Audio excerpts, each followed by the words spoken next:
네, 20대 대통령 선거 역대급 비호감 대선이라는 불명의 타이틀이 붙고 있습니다. 이재명, 윤석열 후보 가족 관련 의혹에 연달아 두 후보가 고개를 숙였는데요. 하필 이 시점에 가족 관련 의혹이 동시에 제기되면서 일단 시점이 참 공교롭긴 합니다. 근데 사실은 좀 비호감 대선이라는 말이 조금 전 개인적으로 불편해요. 왜냐하면 민주주의의 선거 과정이라는 게 여러 가지 검증 과정이라는 게 있는 거고요. 가족과 관련되는 문제 나올 수도 있는 것이긴 한데요. 정치 혐오나 정치 불신으로 가지 않을까. 그래서 투표율이 낮아지는 현상으로 가지 않을까 하는 걱정도 되고 있는 게 사실이거든요. 그러니까 너무 언론에서 비호감 대선이다 이렇게 표현을 좀 안 했으면 좋겠어요. 왜냐하면 우리 사회에 그래도 사회 갈등 조정이라든가 사회의 중요한 결정을 내리는 것은 결국 정치 영역에서 이루어지는 것이기 때문에 좀 가급적 그렇게 안 봤으면 좋겠다 이런 바람은 가져보고요. 말씀하셨던 것처럼 가족과 관련되는 여러 흠결이라고 해야 될까요? 또 그걸 상처라고 표현하는 사람도 있기는 하지만 여러 가지 얘기들이 나오고 있는 건 분명합니다. 근데 이재명 후보의 경우에는 2010년 성남시장 될 때부터 사실은 여러 가지 검증과 여러 가지 논란이 있어 왔다. 그게 대선 기간 동안에 한꺼번에 사실 그게 쏟아져 나와서 다시 검증 무대에 올라섰다 이렇게 봐야 될 것 같거든요. 뭐 이른바 욕설 파문이라든가 여러 가지 것들은 가족과 관련되는 문제, 뭐 아들 관련되는 문제는 좀 별개로 하더라도 나머지 부분의 대다수는 사실 좀 비호감 요소를 올리는 부분들은 이미 다 나와 있는 내용들이 다시 한번 사회적으로 논란이 되고 있는 것이다 이렇게 봐야 되는데요. 근데 윤석열 후보의 경우에는 사실은 새롭게 지금 제기되는 의혹에 가까워요. 근데 그런 부분들이 윤석열 후보의 어떤 바로 전직 검찰총장이라는 것, 공정과 상식이라는 것을 내세웠던 후보, 또 현 정부로 인해서 일종의 탄압을 받았다고 하는 그런 것에 대한 상징성을 갖고 검찰총장에서 정치권으로 직행을 해버렸단 말이에요. 네. 그러니까 그것에 따르는 사람들의 어떤 뭐 가족과 관련된 특히 부인과 관련돼 있는 얘기에 있어서 좀 놀라기도 했고 뭐 여러 가지 집점에서 좀 충격을 주는 바가 있지 않나 이렇게 생각이 됩니다. 그래서 뭐 정리를 하자면 좀 비주류 후보이기 때문에 오히려 좀 더 네거티브 공세가 강화된 측면이 있다 이렇게 얘기할 수 있을 것 같아요. 네, 지금의 악재가 누구에게 더 악재인가, 윤석열 후보에게 더 악재가 아닌가 이렇게 해석될 수 있는 발언하셨는데요. 어떻게 보십니까? 개량적인 여론조사 수치를 보면 윤석열 후보의 지지율이 저번 주보다 더 떨어진 거는 맞는 것 같아요. 우리가 뒤에서 살펴보겠지만 오늘 발표된 여론조사 두 건을 보면 조금 더 많이 하락을 한 것 같다. 그러면은 결국엔 윤석열 후보에게 더 큰 타격이 있다라고 보여집니다. 과거에 잘못은 할 수가 있어요. 결혼 전에 했던 일에 대해서 윤석열 후보가 어떻게 확인을 하고 어떻게 책임을 집니까? 이거는 맞아요. 하지만 그 잘못에 대해서 대응하는 태도, 자세, 사과의 방식 이런 것들이 많은 국민들에게 좀 실망을 준 것이 아니냐라는 생각이 듭니다. 본인의 가족과 관련된 일에 대해서는 냉정하게 판단을 못하는 것 같다. 본인은 공정하고 정의롭고 상식적인 대한민국을 만들겠다라고 했는데 지금 가족들을 보호하고 옹호하는 모습들을 보니 윤석열 후보가 과거 조국 전 장관 같은 모습을 보이는 것 아니냐 그런 비판을 받고 있습니다. 저 자신도 그렇게 보여요. 그렇기 때문에 저도 상당한 수준으로 비판을 하고 있는데 잘못했잖아요. 허위 경력 쓴 거 잘못한 거 아닙니까? 김재원 의원이 얘기했죠. 뭐 상습적으로 한 거 아닙니다. 라고 하거나 제목을 조금 근사하게 썼습니다. 라고 하는데 이게 잘못된 거예요. 왜 이런 식으로 얘기하냐고요. 이런 말장난을 하면 국민들이 좋아하겠습니까? 상습적으로 한 것이 아니라 한 번만 잘못을 했더라도 그것은 법을 어긴 겁니다. 그거 가지고 어느 대학교에 취직을 하게 되고 강의를 하게 됐으면 그게 바로 불공정한 거예요. 그런 것들을 인정하라는 거지. 그냥 뭐 나중에 무슨 일이 생길지 모르겠습니다. 사과 어떻습니까? 그러니까 대답도 안 해요. 진정성이 없는 사과, A4 용지 사과는요, 국민의 분노를 더 높일 뿐이다 라는 말씀을 드립니다. 네, 네거티브하고 비호감 문제를 좀 높이는 측면이 있어요. 정치권 스스로가. 저는 인터넷이나 아니면 유튜브 공간에서 여러 가지 의혹 제기와 가짜 뉴스들이 많이 있잖아요. 또 검증해서는 안 될 부분까지 검증하고 있는 거죠. 그러니까 사생활과 관련돼 있는 문제 자꾸 검증하는 거 저도 굉장히 불편하게 생각하거든요. 어느 게 사생활이에요, 근데? 어느 게 사생활이에요? 뭐 이른바 준리 의혹과 관련되는 부분이라고 생각해요. 근데 그런 것도 선대위 차원으로 끌고 올라오면 이른바 이제 그 B급과 관련돼 있는 논란들이 그 사회의 어떤 그 사회적 논란이 돼버리는 거잖아요. 선대위가 끌고 올라오면. 그게 오히려 네거티브전을 좀 더 가열시키는 측면이 있다. 그리고 진흙탕으로 만드는 측면이 있다고 생각해요. 그러니까 예를 들면 뭐 추미애 전 법무부 장관이 줄리 의혹과 관련해서 자꾸 언급한다거나 이런 거 매우 부적절하다고 생각하고요. 저는 최소한 민주당 그렇게 하지 말아야 된다 이렇게 생각하고, 국민의힘에서도 좀 선대위 차원에서 뭐 이재명은 합니다. 뭐 뒤에 차마제가 할 수 없는, 그러니까 욕 뭐 이런 식으로 카드 뉴스를 만들어서 배포한다거나, 최고위원이라는 사람이 부친의 뭐 도리지꽃땡 뭐 이걸 얘기를 하면서 그게 뭐 손자에까지 무슨 유전적으로 연결되는 것처럼 얘기를 한다거나, 이거 얼마나 유치한 사고방식입니까? 그러면은 3대에 걸쳐 지금 검증을 하자는 얘기예요. 이런 얘기들이 사람들한테 오히려 더 비호감적인 요소를 강화시키는 것이다. 그러니까 선대위가 최소한 지켜야 될 것들은 좀 지켜갔으면 좋겠다. 그러니까 아무리 내가 지금에 있어서 당장 불리한 국면이 됐다 하더라도 이걸 벗어나기 위해서 자꾸 꼼수를 쓰면 그게 악수가 되거든요. 말씀하셨던 것처럼 뭐 김건희 씨 뉴욕대 연수와 관련되어 있는 부분 보면서 아마 많은 젊은이들이 하품할 거라고 저는 생각하거든요. 그러니까 서울대 연수 코스 안에 뉴욕대에서 일주일 정도 연수를 받는 코스가 있었다고 해서 뉴욕대 연수를 학력에다 기재했다는 거 아니에요? 제가 그러니까 제일 먼저 든 생각이 그거 보면서, 제가 탐사보도 기자회 연수를 받았는데요. 미주리대에서 2주 동안 연수 받았어요. 근데 제가 미주리대에서 2주 연수 받았다고 써본 적이 없어요. 그건 그렇게 쓰는 게 아니거든요. 근데 연수 코스 안에 들어가 있는 걸 어떻게 제가 독립적으로 그 대학 가가지고 연수 받았다고 쓰겠습니까? 근데 그런 것도 연수 받았다고 우기는 거예요. 계속 선대위에서. 차라리 앞서 태도, 자세 말씀하셨지만, 결혼 이후에도 사실 잘 모를 수도 있어요.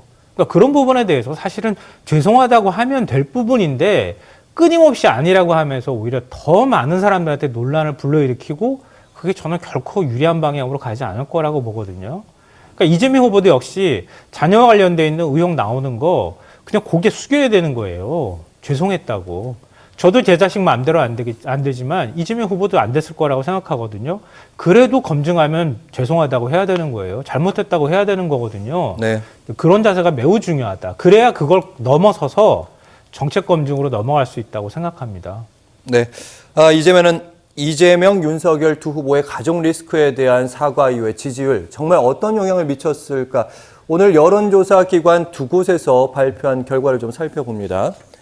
차기 대선 후보 지지율, 이재명 후보가 40.3%, 윤석열 후보 37.4%.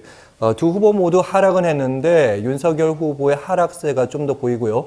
안철수, 심상정 후보가 오히려 좀 올랐습니다. 4%대로 올라섰습니다. KSOI가요, TBS 의뢰로 지난주 금토에 조사한 결과 보셨고요. 이번에는 이제 오마이뉴스가 의뢰해서 리얼미터가 조사한 결과도 좀 살펴볼 텐데요.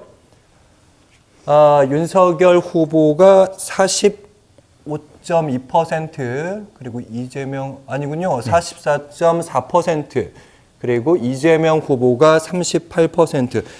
두 후보 모두 소폭 하락하는 것으로 보이는데, 일단 윤석열, 이재명 후보 두 후보 사이의 격차 오차 범위 밖으로요. 6.4%포인트 차이가 나고 있습니다. 지난 한 주간의 평균치를 조사한 거고요. 오마이뉴스가 리얼미터에 의뢰해서 조사한 결과라고 볼 수 있겠습니다. 일단 두 후보의 모두 지지율 하락했고요. 한쪽은 이재명 후보가 유리하고 한쪽은 윤석열 후보가 유리하긴 하네요. 그러니까 이게 구체적인 수치를 보는 것이 아니라 흐름을 봤으면 좋겠다라는 생각인데, 결국에는 두 후보 다 하락을 했다. 근데 한 군데를 보니까 윤석열 후보의 하락폭이 더 컸다. 그것은 지난주에 있었던 김건희 씨와 관련된 논란이 윤석열 후보에게는 더 아팠다라고 보여집니다. 저는 이제 여론조사를 볼 때 저 개별적인 수치도 중요하게 보지만 두 가지를 좀 유의 깊게 봐요. 여기서는 지금 자세하게 안 나왔는데, 정권 교체론과 정권 재창출론 있잖아요. 예. 지금 정권 교체론이 하락 추세로 가고 있어요. 그러니까 저번 주에 보니까 대략 50%가 깨진 여론조사들이 많이 나오더라고요. 그렇다면 이게 구도 자체가 국민의힘과 윤석열 후보에게 유리한 구도가 유지되지 않고 있다라고 판단할 수밖에 없고, 저 지지 세부 사항을 보면은요, 중도층에서 역전을 했거나 아니면은 접전으로 가는, 그러니까 윤석열 후보의 중도층의 지지율이 좀 하락을 하고 이재명 후보의 중도층 지지율이 좀 올라갔더라고요. 그러니까 이번에도 둘 다 윤석열 후보가 이겼어요. 중도층에서. 예. 근데 그 격차가 상당한 수준으로 지금 줄어들고 있다라는 것을 보면 이건 대단히 윤석열 후보 측에는 안 좋은 신호등이 나타나고 있거든요. 지금 노란색, 황색 신호등 나타났어요. 이러다가 계속 직진하면요, 사고 나요. 그러니까 여기서 왜 우리의 지지율이 이런 식으로 진행되고 있는지 면밀하게 검토를 해봐야 된다. 상당히 중요한 포인트가 왔다라고 보여집니다. 네, 장성철 교수께서는 윤석열 후보에게 빨간불 들어왔다, 황색불 들어왔다 이런 얘기 하셨는데 어떻게 보셨습니까? 근데 그 뭐 부인할 사람은 아무도 없을 것 같아요. 윤석열 후보가 이재명 후보에 비해서 지지율이 한참 높게 나온 적도 있었잖아요. 일종의 컨벤션 효과를 타고 지지율이 한참 높게 나왔단 말이에요. 그러니까 그러다가 갑자기 더 치고 올라가지 못하는 현상이 나오다가 가족검증 문제 나오고 김건희 씨 문제가 나오자마자 지지율이 더 많이 빠지는. 그러니까 그 사이에 이제 선대 구성 갈등이 있었던 거죠. 그러니까 선대 구성 갈등 나오고 난 다음부터 김건희 씨 얘기 나오고 그러니까 쭉 내려간 현상들이 나와서 지금은 저는 같은 출발 현상에 있다는 생각에는 변함이 없어요. 근데 말씀하셨던 것처럼 정권 교체론을 얘기하셨는데 전 정당 지지율을 주로 보거든요. 왜냐하면 정당 지지율에서 뒤지는 정당의 후보가 대선에서 이기기 대단히 어렵습니다. 그러니까 지난 대선 때도 역시 마찬가지였고요. 그 전 대선 때도 마찬가지였어요. 그러니까 콘크리트 40% 지지층이라고 뭐 이른바 보수층이든 아니면 박근혜 전 대통령 지지층이든 간에 그렇게 얘기해왔던 지지층이 사실은 그대로 살아남아 있었던 거였거든요. 근데 그런 지지층들이 지난 탄핵 국면을 거치면서 일부 깨져나가기도 시작했고 근데 보수는 여전히 사실 있었어요. 그러니까 중도층에서 보수 성향을 띠고 있는 중도층이 어디로 움직였느냐에 따라서 지지율이 왔다 갔다 하는 현상들이 나타났거든요. 근데 그 층들이 과연 어느 정당 지지율로 나올 것이냐 이게 대단히 중요한데 지난번 대선 때도 역시 민주당 지지율이 높았어요. 이번에도 민주당 지지율이 국민의 지지율보다 떨어지는 현상이 나타나는데 그 지지율 격차가 지금 계속 좁혀지는 현상들이 나오거든요. 네. 그러니까 정권 교체 지지 여론에는 윤석열 후보도 지지한다고 하지만 이재명 후보도 지지하고 그다음에 뭐 심지어는 안철수 후보, 심상정 후보 지지한다는 사람들도 정권 교체 필요하다고 얘기를 해요. 그러니까 정권 교체라고 하는 퍼센트가 나오는 거에는 다양한 후보들의 지지율이 포함되어 있는 거예요. 어찌 보면. 그러니까 그거를 액면 그대로 지지율로 믿어서는 안 되는 것이라고 보고요. 그러니까 그런 점에서 정당 지지율이 매우 중요하다. 그런 점에서 정당 지지율 격차가 좁혀지고 있고 지금 몇 퍼센트 포인트 차로 지금 격차가 좁혀져 있다는 것은 대단히 의미심장하다 이렇게 생각하고요. 그리고 저는 이번 주 여론조사 추이가 매우 중요하다고 봐요. 왜냐하면 연말 연초 어떤 그 지지율 추이를 살펴볼 수 있는 그 가늠자가 이번 주가 될 거라고 보이거든요. 왜냐하면 가족과 관련된 리스크가 일단 어느 정도 다 나왔어요. 대체적으로 제가 볼 때는. 그러니까 여기서 더 공세를 펼치기도 쉽지 않아요. 그러니까 이번 주에 지난주에 김건희 씨와 관련되는 부분, 이재명 후보의 아들과 관련되어 있는 안 좋은 이슈들이 나왔는데 그 이슈가 이번 주에 어떻게 그럼 반영될 것이냐. 그러니까 이 반영되는 추이나 모양을 보면서 두 후보의 사과의 태도가 좀 대비되는 측면이라든가 그리고 아들과 관련되는 문제하고 미래 영부인과 관련되는 문제에서 국민들은 어느 걸 더 중시할 것이냐 이런 게 이번 주 여론조사를 추이를 보면 대략 드러날 거라고 보이거든요. 그러면 아마 이 지지율이 큰 변화 없이 연초까지 이어질 가능성이 저는 굉장히 높다고 생각합니다. 네, 이번 주에 뭐 갤럽 조사도 있을 거고 전국 지표 조사도 있을 거고요. 요일마다 나타난 여론조사 좀 살펴보겠고요. 그리고 이재명, 윤석열 후보 가족 리스크로 인한 네거티브 공방전이 치열해질수록 두 후보에 대한 비호감도가 더 증가했고 부동층도 증가하는 현상까지 나타나고 있습니다. 대선이 이제 얼마 남지 않았는데요. 오히려 이런 현상 나타나고 있습니다. 넥스트 리서치가 조사했고 SBS가 의뢰했던 그때 조사. 이재명 후보는 41.4%의 호감도, 윤석열 후보는 38%의 호감도, 이재명 후보는 57.3%의 비호감도, 윤석열 후보는 61%의 비호감도, 12월 14일부터 15일까지 조사한 결과고요. 그리고 부동층이라고 하는 의견 유보층, 이건 또 갤럽 조사인데요. 갤럽 조사의 추이를 좀 살펴보시면 대선이 가까울수록 부동층이 증가하는 현상을 확인할 수 있습니다. 그러니까 한 달 전에는 14%였는데 조금씩 오르더니 최근에는 16%까지 올랐습니다. 가족 검증 국면이라고 할 수 있는데 한 일주일 정도 지나고 이제 길어지면 길어질수록 피로도는 분명히 올라갈 텐데 이 검증 국면은 언제까지 이어질까요? 글쎄요, 더 큰 뭐 이슈가 나오지 않는 한 일단은 한매듭이 어느 정도 정리가 돼가는 거 아닌가 싶어요. 근데 그 다음에 이제 후보들 간에 정책을 내놓는 과정들이 있을 거라고 생각하거든요. 그런 면에서는 이재명 후보가 좀 빠른 것 같아요. 그러니까 오늘도 뭐 그렇고 계속 지금 정책 행보를 어느 정도 이어가고 있는 상황이거든요. 윤석열 후보는 지금 정책이 제대로 안 나오고 있어요. 아마 이런 상황에서 이런 국면을 조금 하락 추세에 있는 지지율이나 이런 거 반전시킬 만한 정책에 대한 고민들을 저는 하고 있을 거라고 봐요. 선대위 차원에서.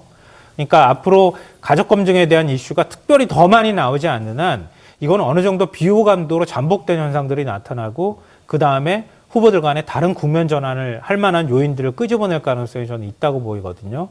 그러니까 민주당에서도 지금 윤석열 후보나 아니면은 김건희 씨에 대한 공세를 좀 자제하는 쪽으로 조금 이렇게 기우는 현상들이 나타나요. 그런 면에서. 왜냐하면 너무 지나치게 공격하면 역풍을 맞게 되거든요. 그러니까 이거는 어느 정도 이렇게 정리돼 가는 과정이 아닐까 그렇게 생각하고요. 근데 역대 선거를 보면 비호감도가 선거 결과에 굉장히 영향을 많이 미친다고 말하는데요. 근데 또 이게 다른 변수들이 있어요. 그러니까 투표율을 떨어뜨리는 효과로 이어질 가능성이 있거든요. 그러니까 비호감인 사람들이 투표에 어느 정도 적극적으로 참여할 것인가에 관한 문제, 그리고 아까 무응답층이 올라간다고 말씀하셨잖아요. 그 무응답층이 그대로 그냥 투표를 포기해버리는 쪽으로 갈 것이냐. 그럼 결국은 자기 지지층을 확실하게 결집하는 사람이 유리한 쪽 방향으로 갈 수밖에 없잖아요. 그거에 따르는 선거 득실 계산들 각 진영에서 굉장히 분주하게 지금 하고 있지 않을까 생각합니다. 네, 어느 정도의 가족 관련 공방은 있을 것 같은데 여기서 정책으로 바로 넘어갈 것 같은 그런 분위기다. 국민의힘 선대위에서 그렇게 할 수 있을까요? 해야죠. 안 하는 게 이상한 거예요. 그러니까 저러한 지금 후보 가족들 간의 여러 가지 검증이 이슈가 되고 있잖아요. 저러면은 구도 자체를 좀 바꿔야 되는데 저 같으면 이렇게 하겠어요. 그러니까 윤석열 후보 월요일이나 수요일이나 일요일 날짜를 좀 하루나 이틀 정도 정해가지고 윤석열이 이제 발표하는 공약 이런 거 있잖아요. 경제 공약, 그다음 외교 안보, 복지, 문화 이런 것들에 대해서 아직 윤석열 후보가 뭐 뚜렷한 정책이나 공약 내세운 게 없지 않습니까? 이것이 오래되면은요, 준비 안 된 후보, 정책도 준비 안 하고 어떻게 대통령 되려고 그러냐. 대통령 되고 나서 대한민국은 어떻게 이끌어 나갈 것이냐. 그런 미래 비전을 보여달라라고 하는데 답을 안 주고 있어요. 그러면 만약 가족 의혹 플러스 공약 이런 거 준비가 안 됐다 그러면 준비 안 된 후보. 이거는 선택을 할 수 있는 요인이 없는 거죠. 그래서 날짜를 정해서 윤석열의 공약의 날 이런 식으로 정했으면 좋겠다라는 생각이 들고요. 가족과 관련된 의혹은요. 어쨌든 결혼 전이든 결혼 후에 했든 잘못한 건 잘못한 거예요. 그거를 변명이나 설명 이런 거 하지 말고 그냥 깔끔하게 잘못했다라고 해야 될 것 같고요. 비호감도를 낮춰야 돼요. 비호감도가 높으면은요. 중도층으로 외연 확장이 안 되고 우리 쪽 사람들은 위축이 돼요. 아, 싫은데, 어떻게 투표장에 나가서 찍기 싫어. 이런 생각이 들거든요. 그러니까 이런 것들을 없애려면은 태도가 중요하다고 보여져요. 그냥 막 액션도 크고 저번 주에 보니까 기자들한테 막 반말로 혼내기도 하고 그런 것들이 비호감도를 높이는 거예요. 항상 대통령 후보가 되겠다는 사람은 국민 앞에 이 카메라 앞에서는요, 정제된 언어, 말, 표정 지어야 한다. 안 그러면은요, 이 본인의 성격, 뭐, 이런 것들이 낱낱이 나오게 되면은 국민들이 실망할 수밖에 없어요. 항상 냉철함을 잃지 말아라 라고 조언 드리고 싶습니다. 네. 정책 기자 간담회 전에 그 후보의 입장을 정리한 사실관계 입장을 정리한 그런 기자 간담회도 한번 있어야 되지 않을까 이런 생각도 해봤고요.